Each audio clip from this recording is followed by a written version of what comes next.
क्या है इसको समझना पड़ेगा। भागवत कोई पोथी नहीं है, भागवत कोई पुस्तक नहीं है, भागवत साक्षात भगवान है। इसलिए आपने देखा भगवान को हम प्रतिष्ठित करते हैं, भगवान को हम शिरोधार करते हैं, मस्तिष्क पर भगवान को लेके हम प्रदक्षिणा लगा कर आते हैं, ऊंचा सिंहासन देते हैं। अच्छा, अब आप कहोगे ये भगवान है तो भगवान की बड़ी विशेषताएं होती हैं, कैसे? बोले पहले एक मूर्तिकार एक पत्थर में से मूर्ति निकालता है। अच्छा, जो मूर्ति निकालता है, हनुमान जी को बनाने वाला जो शिल्पकार है, जो मूर्तिकार है, वो हनुमान जी की छाती पर बैठकर हनुमान जी का मुंह बना रहा होता है।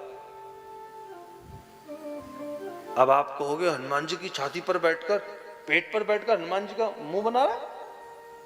बोले महाराज वो तो कारीगर है, वो उस कलाकृति को उसमें से सृजन कर रहा है, निकाल रहा है। अच्छा, मूर्ति निकल गई, फिर बोले उसका काम खत्म हुआ।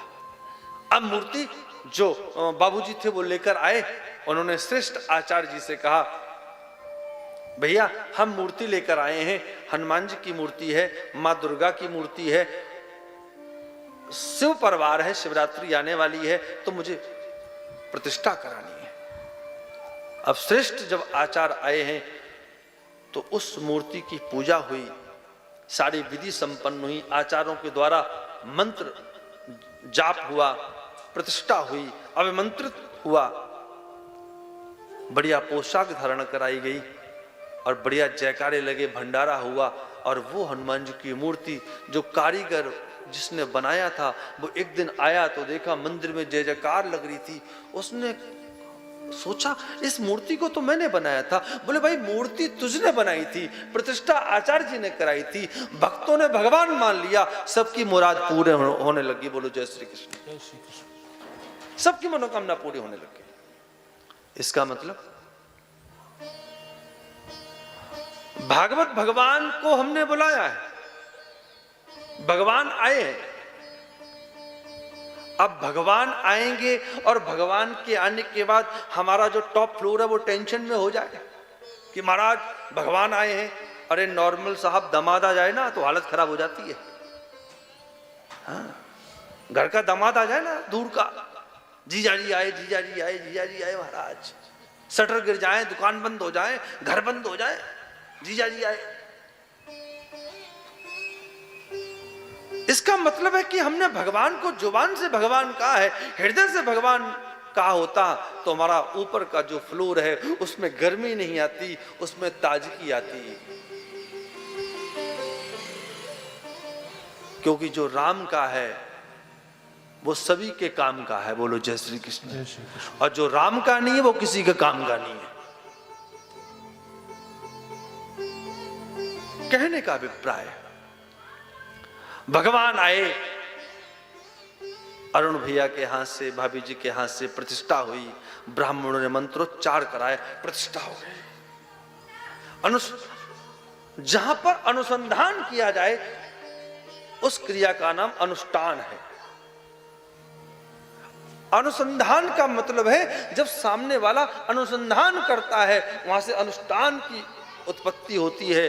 अब उस अनुसंधान में हम ही अपना अनुसंधान करने लगे, सिद्धान्वेषण करने लग जाएं, ऐसा नहीं ऐसा है, ऐसा नहीं ऐसा है, तो फिर गड़बड़ है।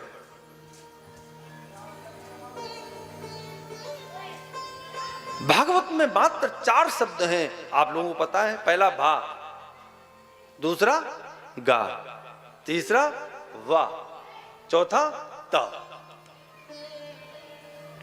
भा माने भक्ति।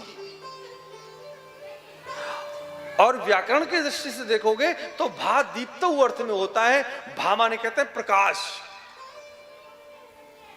भा माने प्रकाश। इस पांडाल में हम लोग बैठे हैं, एक दूसरे को तभी देख पा रहे हैं जब प्रकाश है। जब तक आपके जीवन में प्रकाश नहीं है तो आने वाले जो 3 शब्द हैं, गा माने ज्ञान, किसी काम का नहीं। बामा ने वैराग्य किसी काम का नहीं, तामा ने त्याग किसी काम का नहीं। ऋते ज्ञानान्न मुक्ति। याद रखिए मेरी सज्जनों, जीवन में जो भी कार्य करो मौज से करो, बोझ से नहीं, मौज से।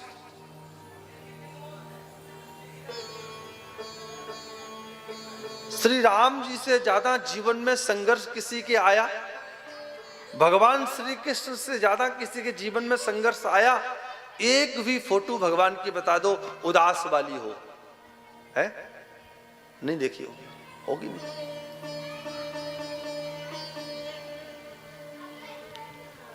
भागवत जो जीवन में हमें प्रकाश देती है, मुझे जानकारी देती है। इसलिए जो पहला इंट्रोडक्शन होता ना, माने महिमा, महिमा का मतलब है इसकी विशेषता क्या है। तो पहले दो चीजें समझनी है। भागवत भगवान है। अच्छा, अब आप कहोगे भगवान है तो अब भगवान किसे कहते हैं? आजकल तो बहुत भगवान है, आजकल तो टीवियों पे भगवान आते हैं, न जाने कितने भगवानों का चालीसा बन गया है। बोलो जय श्री कृष्ण। जय श्री कृष्ण। हाँ, भगवान। तो भगवान किसे कहते हैं? तो नोट करिए, भगवान किसे कहते हैं?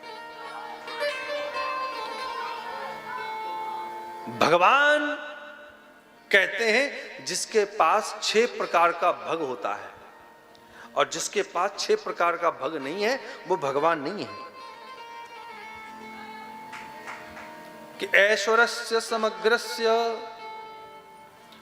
धर्मस्य यशसा श्रिया ज्ञान वैराग्यथोश्चैव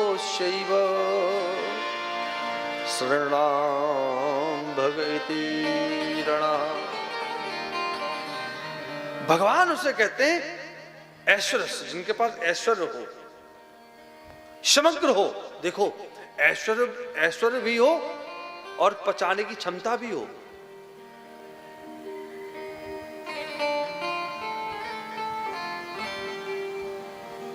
ऐश्वर्यस्य समग्रस्य धर्मस्य यशसा श्रिया ज्ञान वैराग्यथोश्चैव शरणां भग इति रणः।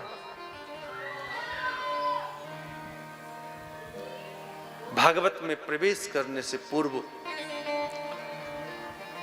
भागवत 4 स्तंभों पे खड़ी हुई है। जब किसी भी यात्रा को हम प्रारंभ करते हैं, उस यात्रा में हमें 4 बातों का ध्यान रखना है। आप लोग नोट कर लो, मेरी माताओं, मेरे भाइयों। कोई भी यात्रा आप करोगे तो आपको 4 स्टेशन मिलेंगे, 4 जंक्शन मिलेंगे, 4 घाट मिलेंगे। वो 4 घाट क्या हैं? अब हम जीवन में जब यात्रा करते हैं तो 4 घाट होते हैं। जीवन में सबसे पहला घाट जो है, कथा यात्रा करने से पूर्व सबसे पहला घाट कौन सा है? बोले समय का। किसका? समय का। अच्छा, आप कहोगे भैया जी समय कैसे? बोले समय अगर कथा का सुनने का नहीं होगा तो कथा में फिर आप कैसे आओगे? कथा सुनने नहीं आ सकते ना, आ ही नहीं सकते। तो सबसे पहले समय। दूसरा घाट है संपत्ति। समय भी है, समय है, अब इतना समय है कि संपत्ति है ही नहीं। तो अगर संपत्ति नहीं है तो उस समय का आप सदुपयोग नहीं कर पाओगे। दूसरा संपत्ति। तीसरा है स्वास्थ्य। आपके पास समय भी है, संपत्ति भी है और स्वास्थ्य ठीक नहीं है, तबीयत ठीक नहीं रहती है, तो आप कुछ नहीं कर पाओगे। और चौथी है श्रद्धा। भागवत कथा के 4 मूल स्तंभ हैं। अगर आपको ये यात्रा पूरी करनी है 7 दिन की, 27 तारीख से लेकर 3 तारीख तक अगर आपको यात्रा करनी है, तो सबसे पहले आपके पास समय हो, दूसरा संपत्ति हो, संपत्ति का मतलब मुझे आपकी प्रॉपर्टी तो नहीं लेने आया हूं। संपत्ति का मतलब मानसिक संपत्ति। समय संपत्ति। अगर धन नहीं होगा, अब वो प्राय लोग पूछते हैं कथा का खर्चा नहीं होता है पर कथा में खर्चा होता है। कथा का खर्चा नहीं होता है पर कथा में खर्चा होता है। अब आप कहोगे कथा में और कथा का, आपको कथा सुननी तो बेडरूम में बैठ के सुन लो, हम सुना देंगे। 2 टाइम की रोटी पर बोलो जय श्री कृष्ण।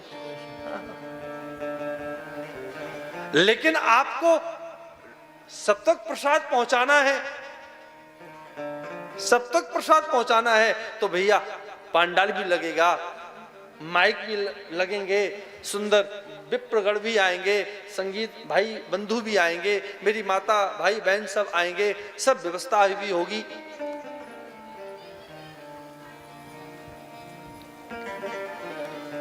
इस तरीके से जो 4 चीजों का ध्यान रख लेता है, समय, संपत्ति, स्वास्थ्य और श्रद्धा। श्रद्धा का मतलब क्या है? श्रद्धा का मतलब है जब जीवन में हमारा एक मौलिक आत्मीयता बन जाए ठाकुर जी के प्रति, तो सोच लेना आपके जीवन में श्रद्धा का उदय